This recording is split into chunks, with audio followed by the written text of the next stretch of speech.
The first thing they told me when I arrived was simple. Do not look directly at the Queen, do not speak unless spoken to, and under no circumstances should I try to be familiar with her. The warning came from a dozen different species, each one sounding more nervous than the last. Veteran officers lowered their voices whenever they mentioned her.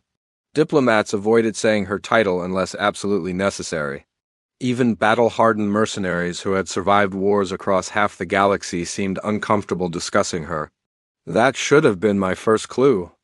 I was standing inside the central command hall of the Coalition flagship, a vessel so large it carried entire cities within its armored hull. Representatives from over 80 worlds filled the chamber. The air buzzed with tension. Everyone was waiting for the arrival of the most feared military leader in known space. The Deathworlder Queen. To most species, the very idea of a death world was terrifying. Worlds with crushing gravity, violent weather, deadly predators, unstable environments, and endless natural dangers were considered unsuitable for intelligent life. Yet humanity had not only evolved on such a world, but thrived. Humans had crossed deserts that could kill in hours. They had climbed mountains above the clouds. They had survived storms, earthquakes, diseases, and countless conflicts. While other species viewed danger as something to avoid, humans treated it as a challenge to overcome. That attitude unsettled the rest of the galaxy. For nearly 2 centuries after first contact, aliens struggled to understand humanity. They watched humans accomplish impossible tasks, endure impossible hardships, and somehow joke about it afterward. The galaxy respected humans, but it also feared them. And no human inspired more fear than the Queen. Stories about her circulated throughout Coalition space. Entire pirate fleets had surrendered rather than face her forces. Border warlords abandoned fortified systems when they learned her ships were approaching. Her personal strike squad had become legendary among military circles. Some claimed she never lost a battle. Others claimed she had never even come close. As I waited among the gathered delegates, I noticed something unusual. The chamber had grown silent. Not respectful silence, fearful silence. The massive doors at the far end of the hall began to open. Every eye turned toward them. The Queen entered first. She was taller than most humans, dressed in dark combat armor marked by countless campaigns. Her expression was calm, almost relaxed, which somehow made her even more intimidating. Behind her marched 6 members of her elite squad. Those soldiers looked like predators given military uniforms. Scars covered exposed skin. Cybernetic enhancements gleamed beneath the lights. Their movements were precise and disciplined. They scanned every corner of the room as if calculating the fastest way to eliminate any threat. The atmosphere immediately changed. Several alien delegates took unconscious steps backward. Others refused to meet the Queen's gaze. I understood why. She carried herself like someone who had survived things most people could not imagine. Then she stopped directly in front of me. The room froze. I could feel hundreds of eyes watching. Nobody spoke. Nobody moved. The Queen studied me for several long seconds. I should have been nervous. Instead, I noticed something unexpected. She looked exhausted. Not weak, not vulnerable, just tired. Like someone carrying the weight of an entire civilization on her shoulders. Before my brain could stop my mouth, the words slipped out. "Long trip, sweetheart?" The silence that followed was unlike anything I had ever experienced. The Queen's squad instantly went motionless. Several delegates gasped. One officer nearly dropped the data tablet in his hands. Every alien in the chamber stared at me as if I had just signed my own death warrant. The Queen herself didn't move. She simply continued looking at me. For one endless moment, nobody breathed. Then the corner of her mouth twitched. And that was when I realized something was about to happen that would change the galaxy forever. The twitch at the corner of the Queen's mouth vanished so quickly I almost thought I had imagined it.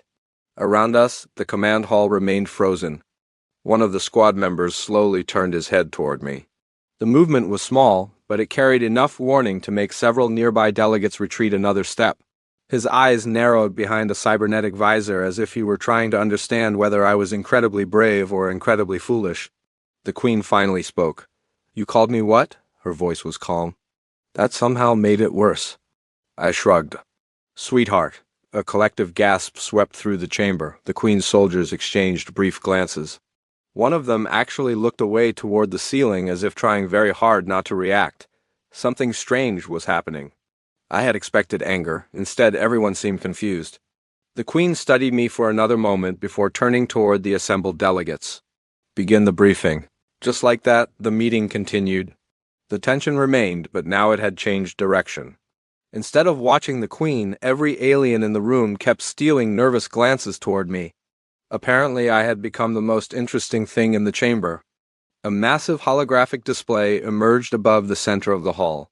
Hundreds of star systems appeared as glowing points of light connected by trade routes and military corridors. Most of the map shone blue. One section glowed red. That was where the trouble was. A cluster of unexplored systems near the edge of known space had gone silent. At first, Coalition officials assumed the communication relays had malfunctioned. Then survey ships disappeared. Cargo vessels vanished. Military reconnaissance drones stopped transmitting. Within 6 months, 11 colonies had lost contact. Nobody knew why. The uncertainty frightened the galaxy more than any enemy fleet. Civilizations could prepare for war. They could not prepare for mysteries. A senior Coalition officer stepped forward. The affected region contains several Class 4 and Class 5 death worlds. Murmurs spread through the chamber. Even after centuries of exploration, death worlds remained notorious. Most species avoided them completely. The environments were too hostile, too unpredictable, and too dangerous. Humans, of course, often volunteered to explore them.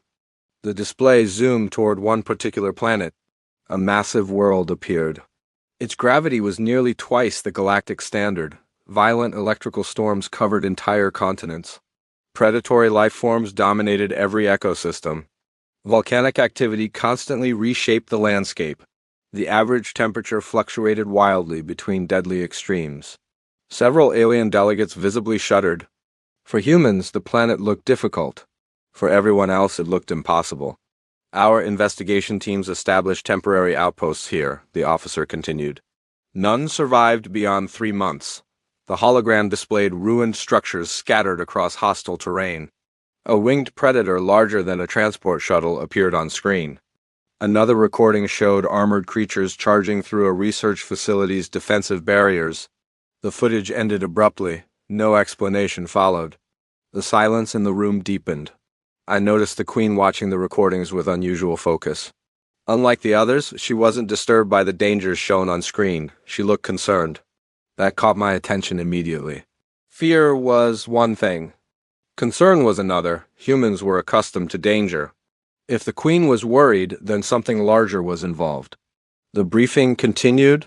Data streams revealed a disturbing pattern. Every missing colony had vanished after detecting unknown signals originating from the unexplored systems. No one had managed to decode the transmissions. No one had identified their source. Yet every disappearance happened shortly after contact with those signals. The officer paused. "We believe an intelligent force may be operating inside the exclusion zone." The room erupted with nervous discussion. First contact. Those 2 words carried enormous weight throughout the galaxy.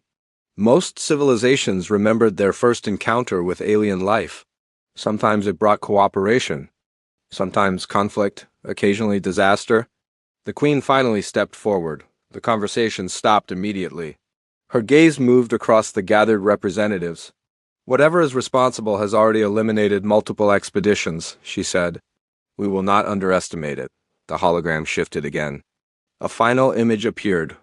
This one was different. The picture had clearly been damaged. Static covered most of the recording. Only a dark shape remained visible. It towered above a mountain ridge on the surface of one of the death worlds. Nobody knew what it was. Nobody knew whether it was a machine, a structure, or a living creature. The image existed for only 3 seconds before disappearing, but the room remained silent long afterward. I felt a chill run through me. Not because of the figure itself, because of the Queen's reaction. For the first time since entering the hall, she looked genuinely unsettled. Then one of her squad members approached and quietly handed her a datapad. She read it once. Her expression hardened. Without warning, she looked directly at me. Out of hundreds of beings in the chamber, she looked only at me. "Looks like your timing was unfortunate," she said. The room grew quiet again. I frowned. What does that mean? The Queen handed the datapad to me. The message displayed only a single line, a newly received transmission from the exclusion zone, and somehow, impossibly, it contained my name. The message burned across the screen in bright coalition script. Send the human who called sweetheart? For several seconds, I forgot how to breathe. All around me, the command hall erupted into confusion. Delegates demanded explanations. Military officers began issuing orders. Security personnel moved toward the exits. The Queen's squad immediately formed a protective perimeter around her, though I couldn't tell whether they were protecting her from the threat or protecting the threat from me. That's impossible, one alien officer snapped. The transmission came from a quarantine system. No one there should know anything about this meeting. The Queen took the datapad back and studied the message again. When was it received? She asked. 32 seconds after you entered the chamber, the communications specialist replied. The signal originated from the surface of Karen 7. Karen 7, the death world from the briefing. A cold feeling settled in my stomach. The Queen's eyes narrowed. Prepare my flagship. We leave immediately. You can't be serious, another delegate protested. We don't even know what this signal means. Exactly, the Queen said. And I intend to find out. Her gaze shifted to me again. You're coming with us. I'm just a civilian consultant, I said. Why would anyone on a death world be asking for me? That's the question, she replied. 2 hours later, I stood inside the launch bay of the Queen's flagship, watching crews prepare a dropship for departure.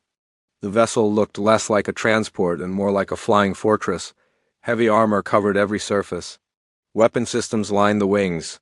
The engines were powerful enough to punch through the atmosphere of a high-gravity world.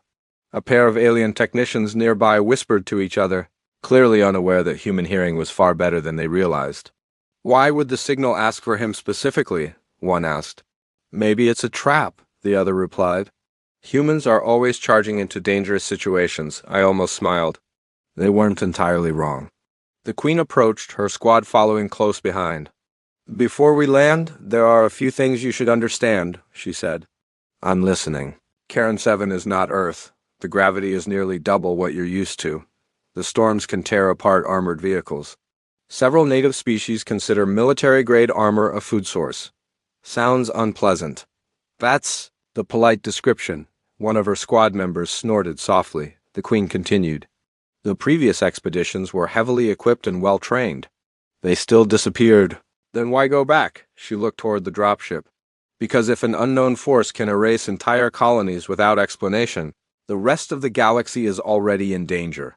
The journey to Karen 7 took 3 days through unstable jump routes. During that time, I learned more about the Queen's squad. They were all humans. That surprised me less than it should have. Other species rarely survive the training required for deep Death World operations.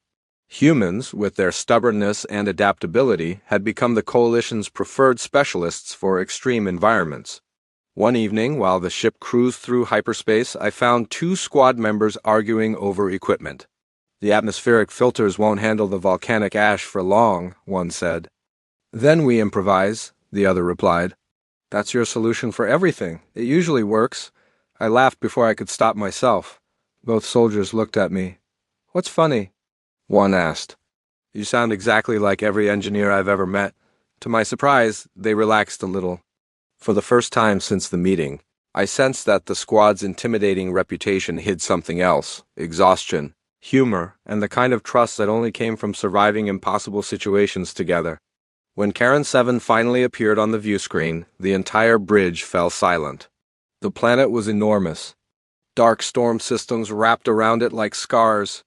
Lightning flashed across the atmosphere. Vast oceans churned beneath thick cloud cover.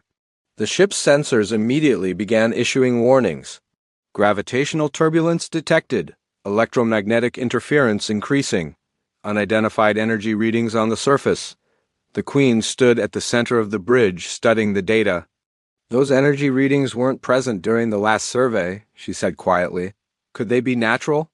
I asked. On a death world, almost anything is possible. The ship shuddered as the first atmospheric storm struck the shields. Outside the viewports, lightning illuminated the clouds. Somewhere beneath that violent sky, something had sent a message asking for me by name. And we were about to find out why. The dropship entered Karen 7's atmosphere like a stone falling into a storm. The entire vessel shook as gravity pulled against the engines. Warning lights flashed across the cockpit. Outside the armored viewports, lightning crawled through black clouds the size of continents. Most species would never attempt a landing under these conditions. Humans called it a rough day. I sat behind the Queen and her squad as the pilot fought the controls. Every few seconds another alarm sounded. The ship's systems struggled to compensate for the planet's crushing gravity. One of the alien observers attached to the mission looked ready to faint. "How do humans live on worlds like this?" he asked. Nobody answered immediately. Then one squad member shrugged. "We start by falling down a lot as children." The alien stared at him. The soldier grinned. The joke did not help. The dropship finally burst through the cloud layer. The surface appeared below. The sight stole the breath from everyone aboard.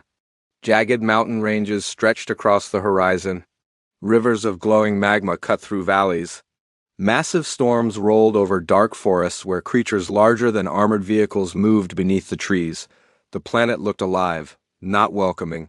Not peaceful, alive in the way predators were alive. The Queen studied the terrain.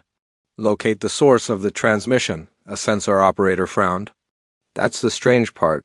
The signal is moving." The bridge became quiet. "Moving?" the Queen asked. "Yes, whatever is broadcasting is traveling across the surface. No colony. No fixed installation? Something was carrying the signal?" The dropship changed course. Hours passed as they tracked the source through mountain ranges and violent weather systems. Every time the sensors narrowed the location, the signal shifted again. It almost felt like it was leading us somewhere. Eventually, the transmission stopped moving.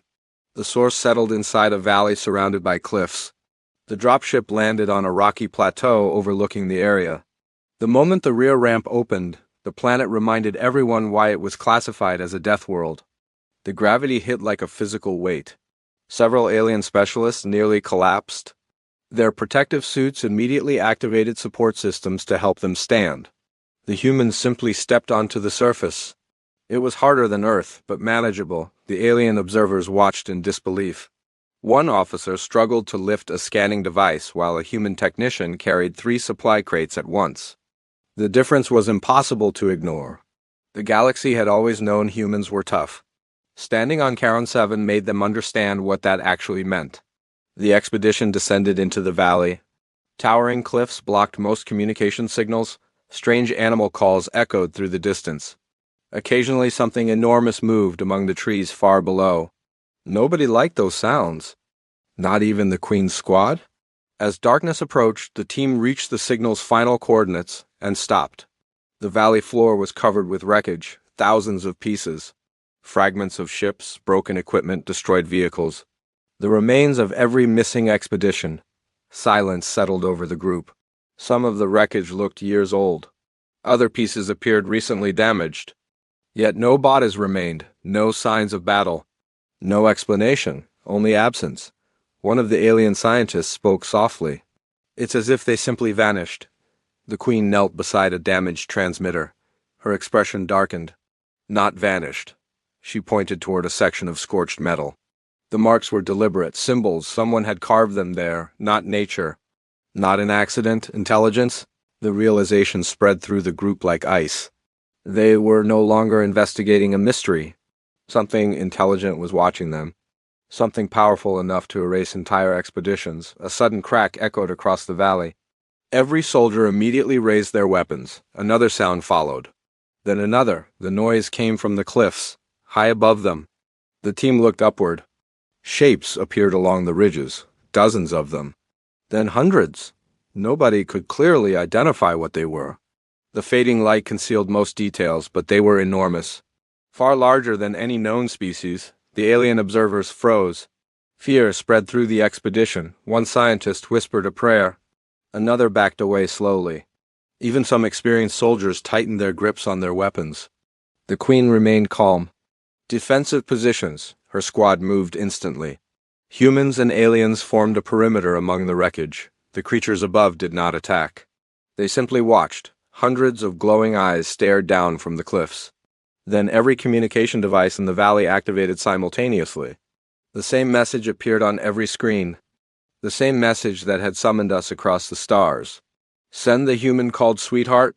The alien observers looked toward me. The soldiers looked toward me. Even the Queen turned toward me. For a moment, the entire valley seemed to hold its breath. The storm clouds overhead flashed with lightning. The massive shapes remained motionless on the ridges, waiting. And for the first time since arriving on Charon 7, I realized the message had never been a threat. It had been an invitation. The question was whether accepting it would save everyone in the valley or doom us all. The valley remained silent. Hundreds of glowing eyes watched from the cliffs while lightning flashed across the dark sky. Every weapon remained trained upward. Every soldier waited for the first sign of attack. It never came. The message still glowed on every screen. Send the human called Sweetheart. The Queen stepped beside me. You don't have to do this, she said quietly. I looked around at the expedition. The alien scientists were terrified. The military personnel were prepared for the worst. Even the legendary Deathworlder squad looked uncertain. Nobody understood what was happening, but someone had to find out. I'll go, I said. Before anyone could object, I stepped forward into the center of the valley. The glowing eyes followed my movement. Nothing attacked. Nothing moved. For several long moments, the only sounds were distant thunder and the wind. Then the ground began to shake. The alien observers panicked immediately. Weapons rose. Warnings filled the communication channels. The Queen raised a hand. Hold your fire. From the far side of the valley, a massive shape emerged from the darkness. Then another. And another. The enormous figures slowly approached. As they entered the light, everyone finally saw them clearly. The creatures were not monsters. They were intelligent beings. Ancient beings. Each stood taller than a transport shuttle. Their bodies were protected by natural armor that resembled stone and metal fused together. Their glowing eyes reflected intelligence rather than aggression. The largest one stopped a short distance away. Then, to everyone's shock, it spoke. Not through sound, directly through every communication device.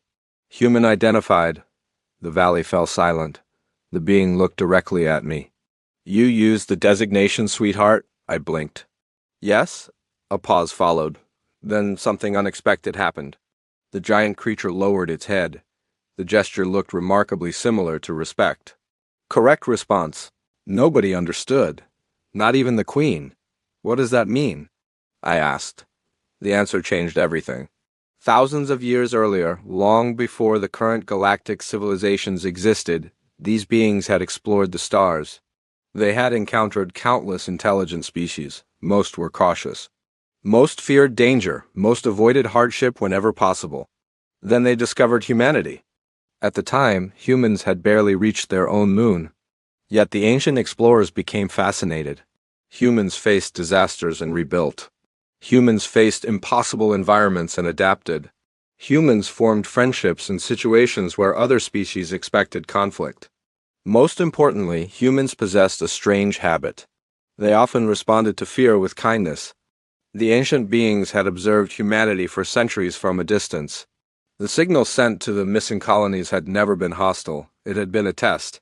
Unfortunately, every expedition that arrived treated the unknown presence as a threat. Every expedition attempted military containment. Every expedition failed the test. Not because they were destroyed, because they were peacefully removed from the area and relocated to safe settlements elsewhere on the planet. The missing colonists were alive, all of them. A wave of relief swept through the valley. The alien scientists stared in disbelief. The Queen crossed her arms. So why ask for him specifically? The giant being turned toward me. Because he responded differently. Images appeared across every screen. Recordings from the Coalition flagship, the meeting, the Queen's arrival. My completely unplanned greeting, long trip, sweetheart? The ancient being continued. All others responded to reputation. The human responded to the individual. Understanding spread through the group. The message had never been searching for a specific person. It had been searching for a specifically human trait. The ability to see someone beyond their title, power, or fearsome reputation. The ability to connect. The Queen looked at me and shook her head. You changed first contact by accident. That seems to happen a lot with humans.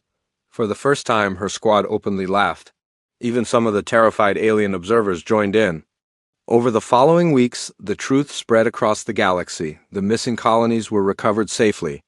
Diplomatic relations with the ancient civilization were established. Karen 7 became one of the most important first contact sites in history. Yet the event left an even greater impact on the galaxy. For generations, many species had viewed humans as dangerous Deathworlders. They admired human toughness, resilience, survival skills, and determination, but they also feared them. Now they understood the full picture. Human strength was not just endurance. Human strength was not just survival. It was the ability to remain compassionate in a harsh universe. The ability to build trust where others expected conflict. The ability to reach out a hand when everyone else reached for a weapon. Months later, as our ship departed Karen 7, I stood beside the Deathworlder Queen and watched the storm-covered world disappear behind us. "One question," she said. "What?" A rare smile appeared on her face. "Are you ever going to stop calling me sweetheart?" I grinned. "Not a chance," her squad groaned. The bridge erupted with laughter. And somewhere beyond the stars, an entire galaxy finally began to understand why humanity had become legendary. Not because humans came from a death world, but because no matter how dangerous the universe became, humans never stopped being human. Thanks for watching this story. If you enjoyed this HFY science fiction adventure, don't forget to like, subscribe, and turn on notifications for more epic stories.